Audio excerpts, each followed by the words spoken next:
Hey everyone, before I get started, I just want to remind you that if you like my content, hit that like button, subscribe to my channel, and then join the Militia Man and Crew Patreon community by clicking the link in the caption. Hey, good afternoon everybody. It's Sunday evening, afternoonish, depending on where you are. But hey, Militia Man and Crew are here. Sorry I missed you guys for a video on Friday, Valentine's Day, so I hope everybody, all you lovebirds, had a great day. But anyway, I was able to put a special exclusive audio into Patreon, patreon.com/MM&C-Iraq. So if you missed it, you guys can still pick it up. It's on Valentine's Day. It's easy to find, but I'm gonna be doing that in the future. So if you haven't joined Patreon yet, so now's a good time or a great time to join, because I'm going to be dropping exclusive Patreon content for members only. You know, I do provide, you know, free videos, and I'll keep doing so. I provide free content for free members in our Patreon, but if you really want the exclusive data with the powerful information, my analysis in Patreon as a member, that's awesome, because we have the free Discord chat room that goes with it, and Samson brings in an amazing amount of information. As I think you all know, she's been around for many, many years. She's one of our team members. And then the Discord chat room is run by Gigi. She's an admin, and by the way, she does it really calmly, smoothly, and helps everybody so much. So keep that in mind, but I will still see you here, of course, in YouTube, and again, free content, etc. For those members that just have to visit. Even if you want to just try it, more than happy to have you guys come in, and that means global. So for today's video for you all is going to be the government spokesman. It says here, the European praise for Iraq's foreign policy. There's going to be a few articles that are pretty powerful, but this one is talking about foreign policy. It says that the Al-Awadi statement for news outlets, followed by some other mini outlets of news in Iraq, as we all know. It says Germany represents an economic pillar for the European Union after Britain's exit. And Germany provided about $3.5 billion to Iraq to their training their security forces. It says the German International Development Agency created job opportunities for over 37,000 Iraqis, and the majority of them, this is fascinating, are women in a Muslim country. That's a lot, you guys. That's good. I'm glad to see it. It says that Al-Awadi indicated that 2/3 of the power generation stations in Iraq are under the supervision of the German Siemens in terms of modernization, development, and repair. Realize that electricity is going to be really, really important for Iraq's international integration and the development road projects. So it goes on, it says the security and intelligence cooperation and exchange between Iraq and Germany, indicating that Iraq's government is diplomatically productive, and praises go out for Iraq's foreign policy in addition to development and stability. So basically it says that, you know, to me, anybody that's trying to discredit al-Sudani is misguided. So there's been a lot of negative news out today. People are noticing it. I'm aware of it, and things that are being said on social media, etc. So be careful what you read. Be careful about that, because it's important to know what you own. And we at patreon.com in our Discord chat room have all the data, and we have a couple years of it. And you can look and find that we're fully aware of fake news, because it's difficult to analyze what we get and taking in the good and throwing out the bad. As Pompey Peter says, wheat from the chaff. And the good thing about Samson, she's got experience. She's been around for a long time. She's probably been invested as long as I have. I've been in it for about 15 years, and we have the ability to find quality. We find the stuff that's been consistently accurate because of the nature of experience. So if you haven't been experienced, it's really difficult to get who's telling you what. And so it gets to be a little bit tough, a little bit intense, a little bit confusing. And that goes for even us that we've been around. So we've been, I would say, seasoned, okay? But we try to bring the best, and we get it wrong once in a while, so be it. But anyway, just be careful of that fake news that's out there, because it's plenty. And there's still a lot of people in the world that don't want this to happen. But there's probably no stopping it, as you probably are very well aware of now. The productive diplomacy, that was talking a little bit about diplomacy with Germany, but this article says, what does al-Sudani bring with him on his visit to Munich? It's a little bit of a lengthy read, but again, their key focus is productive diplomacy. This gentleman by the name of Mustafa, he goes on to say that al-Sudani has developed an integrated plan and is implementing it through his visits to many countries around the world where agreements and memoranda of understanding have been signed, some of which have entered into force. So there's been a lot of people that seem to think, quite a few, that memorandums of understanding are no big deal, and like we've said, and we stuck to our guns, and sure enough, here it's in print, that they can become enforceable. They can turn into a contract. And we're right, because here it says that, I'll read it again.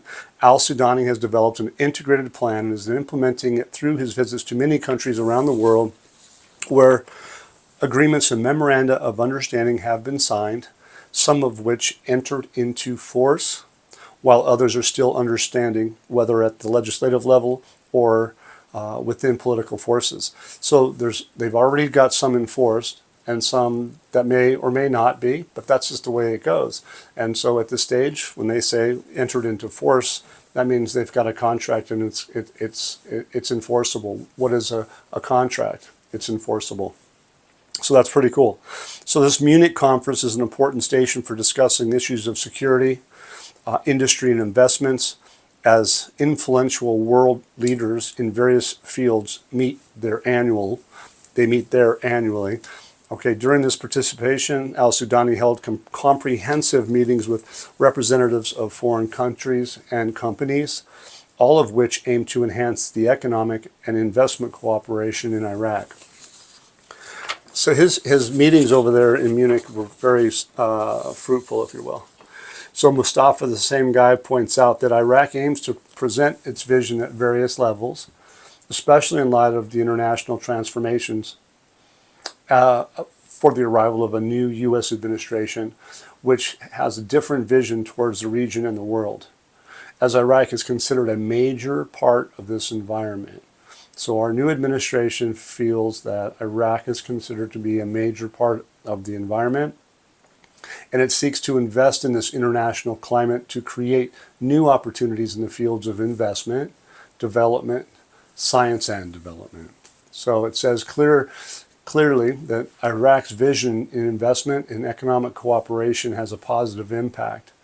There are no fundamental challenges facing the concluded agreements. So these agreements that they have, some of them are enforceable, and there are no fundamental challenges facing these concluded agreements. I think that's big. There's more to the article. You can find it at patreon.com/militiaman&crew.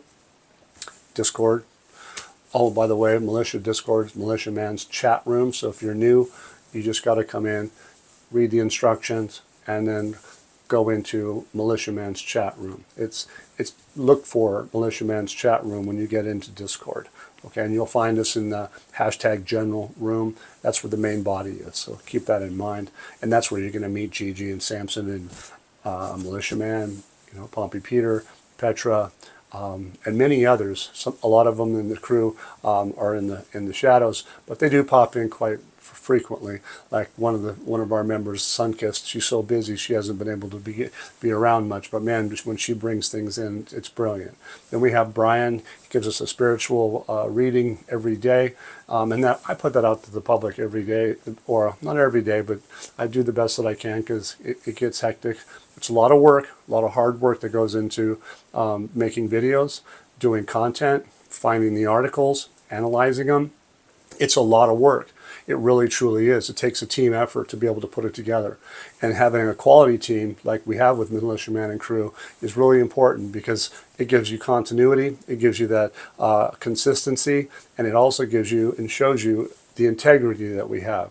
That's really important, and I think that it resonates around the world. That that's what we do. There's no fluff. It's quality and it's good. You should enjoy it. So look, the productive diplomacy that al-Sudani has made has been fruitful. We see that these memorandums of understanding, just like we've indicated, like I mentioned, they can be and get enforceable. Okay, there's going to be likely more to come, and Iraq is fully, when she becomes fully integrated into the financial system, you're going to see evidence of that. So look, there's no fundamental challenges left with these memorandums of understanding that are enforceable, but now they're getting ready to have full integration into the international financial system. I think there's going to be a lot more. Our next article is titled "The Central Bank's Decision to Restrict Real Estate Sales Through the Banking System: Economic Implications." This is a very long article, but I'm just going to get to the key points. And there's 1, 2, 3, 4, 5, 6, and let me see if there's 7. Yeah, I think there's 8, but I'm only going to get to a couple of them for you, so I don't lose you guys. But here's this one. It says it's an important mechanism. This is number 1. Important mechanism that works to reduce the size of the Iraqi dinar hoarding, which amounts to about 80% of the currency issued outside the central bank, as it increases the ability of banks to re-inject part of the cash mass into the circulation within the banking activity by employing this sector to attract more deposits from money resulting from the sale of real estate in banks' accounts and curbing the phenomenon of dealing in paper dinars, which is cash. They're going to go digital. Now realize there's a lot of economic factors that are going on, and they're talking about effectively international standards. And when you take a common economy that's a public economy and you move it into a market economy, there's certain expectations that are just part of the process. And Iraq is doing all of that, and that's part of what they're talking about here, is because all that money that people have under their mattresses and they've been hoarding it, they've been trying for a long time, not just today and tomorrow and into the future, but they're just having they reiterate it, and they have been reiterating it for at least a couple of years under al-Sudani, is that they're trying to get the people into the banks and into having accounts with their national cards and all of that stuff that they're trying to get ready to. By the way, I woke up to 3 to 4 inches of snow for the last couple of days. It's incredible. So this morning, I thought that I would try something different and something powerful, because I think this coffee is wonderful. And it's the Sumatra dark roast. And man, did it taste good. So don't forget, if you want to give it a try, Militiaman 5 below for a discount. Check it out. It says it increases the value of the money multiplier of the economy in general, as the increase in the money supply ratio in banks will increase the possibility of redirecting it towards the investment multiplier and new investment activities, which increases growth opportunities. Again, it's part of a market economy. Number 2 was about auditing and verifying the legitimacy of financial amounts, but that wasn't the most important one, or it's just not. I wanted to move towards number 4 now. 3 and 4, and this is number 4, supporting the monetary system and restoring the ability to control part of the money supply, resulting from hoarding on the one hand and controlling a significant portion of suspicious money laundering on the other hand. And then I'll move on to 6. It says improving international compliance standards and focusing on continuous cooperation to modernize the banking sector and enhance its international standing. I like that part. They're doing things for the international compliance. They're focusing on continuous cooperation to modernize the banking sector and enhance its international standing. All of that sounds to me like these guys are ready to go. They're going to go in international, and they're going to do it with compliance. And you're going to find out there's other things that they've been doing. But look, the bottom line is they're more efficient at auditing. They have better mechanisms. They have provisions to provide the facilities for a process of opening special accounts, banking transactions smooth, fast, safe. They'll prepare a suitable ground for expanding the scope of banking work, etc., developing the banking culture, and they'll keep doing that. They've already done it, but they're going to keep doing it even after the fact of a full integration, because it's still going to be a learning experience for a lot of people, okay? So they're just going to grow. Okay, so basically the central bank is doing exactly what would be expected in a market economy, getting the cash into the banks to support their economy with proper and responsible lending, commercial, industrial, and agricultural purposes. Basically, this is a fresh reminder for the people because they've talked about it many times. It's an educational process, and they're just sharing with the people how it works. Our next article tonight is going to be about the central bank. Okay, it says the central bank announces details of its meetings with the Treasury and the Federal Reserve, the United States Treasury and the Federal Reserve. So the central bank has been meeting. It says that the central bank announced at the end of the first quarterly meetings for the 2025, for the year 2025, the U.S. Treasury and the Federal Reserve, which were held in Dubai at the United Arab Emirates with the participation of international auditing and consulting firms, Ernst & Young, K2 Integrity, Oliver Wyman. Those are big companies, my friends. These meetings culminated in a praise for the steps taken by the Central Bank of Iraq and of the Iraqi government. So the central bank and the government in reforming the banking sector. And the most important of which are, there's about 3 items. It says the development of the U.S. dollar cash distribution system in Iraq, which they consider the most controlled and monitored system in the world, which limits manipulation and U.S. dollar smuggling operations. Number 2, it's a qualitative shift. So they're talking about its quality, okay? The qualitative shift in foreign transfer operations and the steps taken by the Central Bank of Iraq to address risks arising from these operations, and which have now risen to the levels of transfer operations. So they've risen to a level of transfer operations carried out by international banks. The consulting firms, Ernst & Young, K2, Oliver Wyman, K2 Integrity, they reviewed these plans to reform and upgrade the public and private banking sectors in line with international standards to facilitate the involvement of Iraqi banks in the international financial relations network. So it says, since the operations carried out by the banks operating in Iraq depend largely on the trust of international correspondent banks in the Iraqi banking sector, we stress the need to ensure that the official channels of this bank are adopted to know the latest news and not to transmit incorrect news, such as some Iraqi banks being subject to international sanctions and others. So they basically just told us that watch out for fake news. Okay, that's what was going around today on social media. There were some outlandish things out there. So, but they're telling you that straight from these guys. This is the central bank.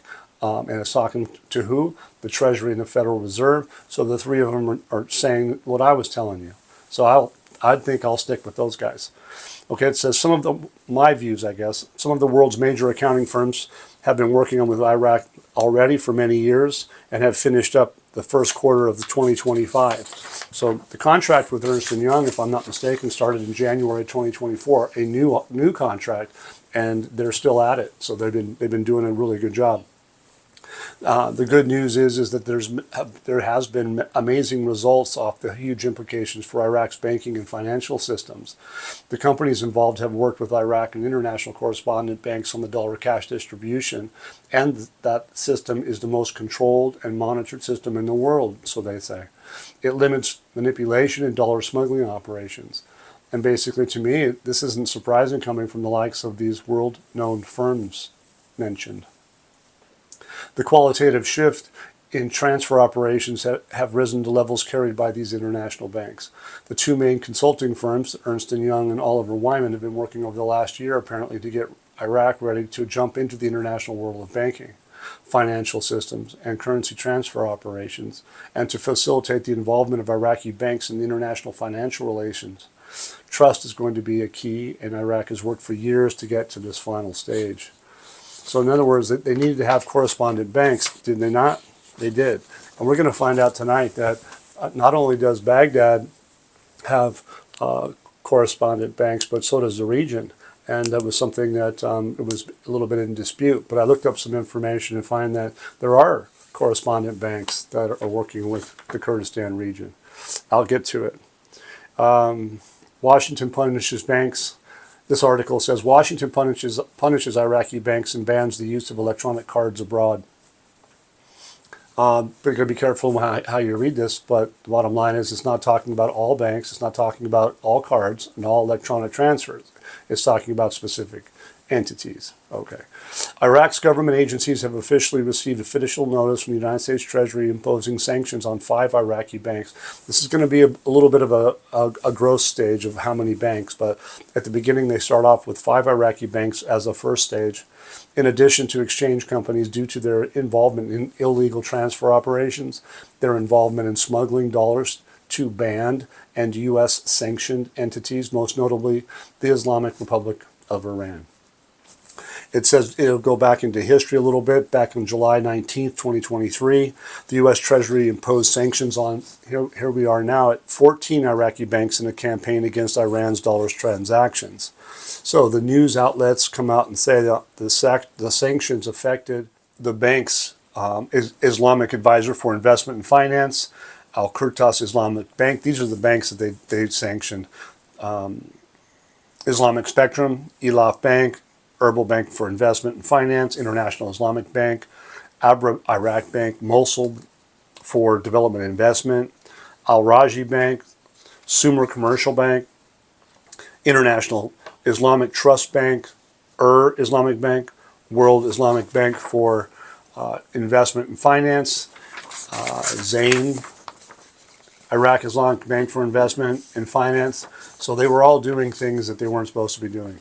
That's what they are saying, and they're not playing by the rules. So they're going to cause them some problems if they don't play by the rules. They're not going to be allowed to do business in the way that they were. The U.S. Treasury Department blocked 4 more Iraqi banks from assessing dollars in November of 2023. In cooperation with the Central Bank of Iraq, it also imposed stricter controls on financial transfers in the country in general. They did this to who? Those that are accused of currency smuggling. And what are they citing? They're citing mainly money laundering and currency smuggling reasons. It says banks are require those wishing to buy dollars to submit documents proving their actual need for the currency, and then submit these documents to the central bank to allow them to continue participating in the auction. So banks do not play those banks that do not play by the rules that are sanctioned. Those that play by the rules or not, well, if they do, they'll be likely allowed to facilitate dollar and dinar transactions under strict monitoring. And my view is that, bad banks had to be shut down, and electronic cards that are associated with the bad banks and entities that are not up to par, well, they were shut down or will be shut out. To me, this article is not a concern. And it's what we should expect to take place. They're going to weed it out, and they're going to go with those people that are all hooked up and ready to go. And I believe they got about 85 or 95% of the banks already fully operable. So it's actually not. It's just telling you like it is. It's not saying it's a bad thing for all of Iraq by any stretch of the means. So I hope everybody understands that. Here's an article. It's a lengthy one, but I'm going to get through it. It's U.S. Treasury sanctions Iraqi banks and companies after meeting with the central bank. Kind of on the same lines. It says that the news outlets puts out that the American non-military operations were launched towards Iraq, and the first campaign targeted punishing Iraqi banks and shops on charges of facilitating fraudulent transfers and financing groups and countries that are sanctioned and support terrorism. He goes on and continues that sanctioned Iraqi banks are small and medium-sized banks that appear to have been operating behind the scenes in activities that harm the Iraqi economy and violate the U.S. and international sanctions system, leaking and evading the Iraqi dollar allocated for foreign trade. The names of banks can be referred to by the symbols M.A, A.A, S.M, and M, I guess. So they're just going through the names by acronyms. In addition to the electronic payment companies that will be prevented from operating their cards outside Iraq, noting that the direct American move through the strongest and most dangerous American financial intelligence office confirms the seriousness of the American Treasury in quickly implementing and applying the executive orders of the new American administration without delay. So our new administration is basically putting their foot down about these problematic banks and entities not playing by the rules. The central bank announced today, on Sunday, the details of its meetings with the U.S. Treasury and the U.S. Federal Reserve. It says the central bank stated in a statement received by the news outlets that the first quarterly meetings for 2025 with the U.S. Treasury and the U.S.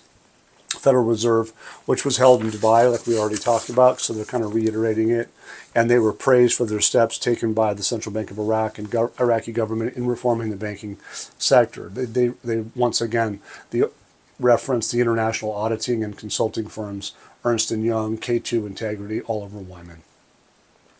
He goes on and says, the most important steps that were taken were the development of the U.S. dollar cash distribution system in Iraq, which they consider the most controlled and monitored system in the world, which limits manipulation and smuggling the U.S. dollar. They have, again, the qualitative shift in foreign transfer operations, and they go on to state that these operations, which now have risen to the levels of transfer operations carried out by international banks. So, all right. So it goes, because these operations carried out by banks operating in Iraq depend largely on the confidence of international correspondent banks and banks in the Iraqi banking sector. So here again, I want to just make a little bit of a reiteration that the banks in Kurdistan region of Iraq have correspondent banks around the world, including the United States and in Europe and the Middle East. So here's evidence that they have them. Banks that are in Kurdistan region of Iraq are the RT Bank and the National Bank of Iraq.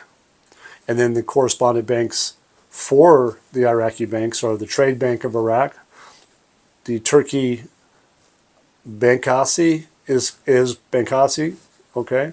And then the Iraqi Central Bank, who supports Iraqi banks by increasing their balance in correspondent banks in a variety of currencies. And then, look, my view on it is the main focus of this whole thing is that Iraq has done what she needed to do regarding financial and banking reforms in a qualitative manner. We can get that from tonight.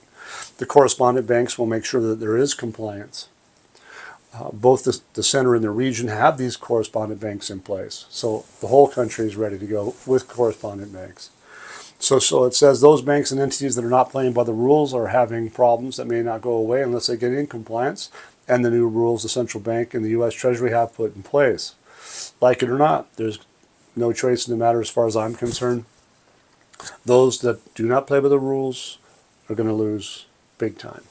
And I think Al Sudani knows that. I think Taif Sami knows that. I think the Ministerial Council of Economics know that.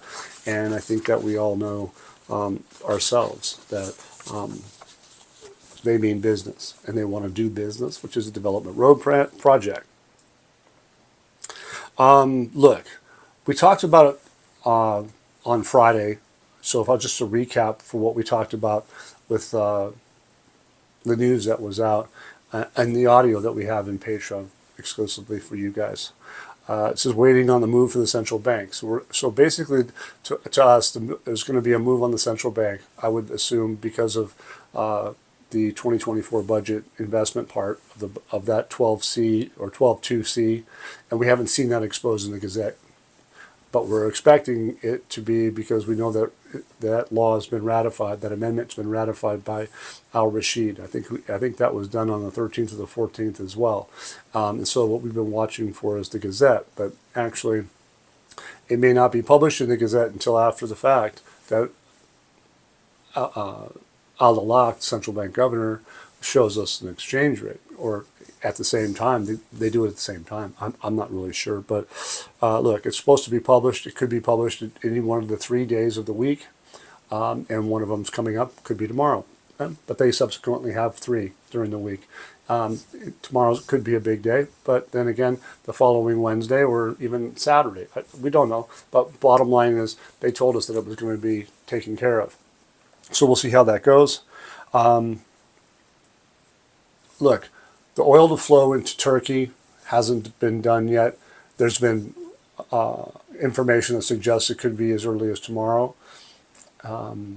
That's fine, but again, it hasn't happened, so we'll see how that goes.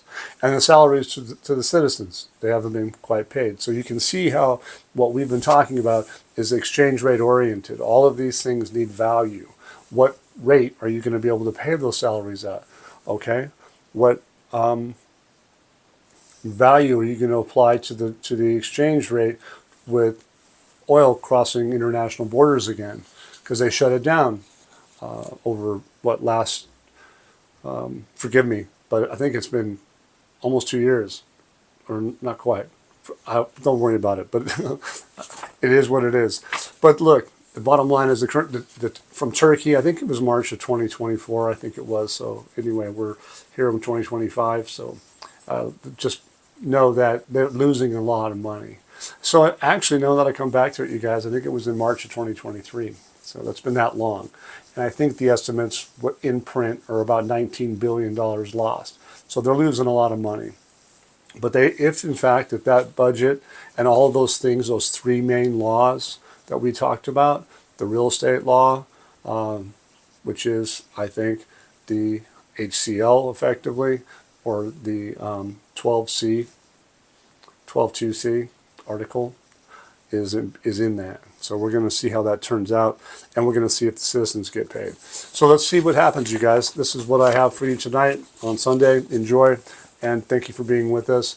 And thanks again for everybody getting closer and closer to that goal. So hit that like button and subscribe. We appreciate it. And again, everybody that's been helping out so much that we do all this work with at PayPal, Venmo, and Zelle. Thank you again. Enjoy your weekend. Once again, guys, don't forget to hit that like button if you like this content, subscribe to the channel, or join us at the Militia Man and Crew Patreon community for even more exclusive content. You can also donate to this channel by hitting the links in the banner to help keep this page up and running. Your generous support is greatly appreciated, as always. Much, much appreciated. Thank you so much, and have a great day.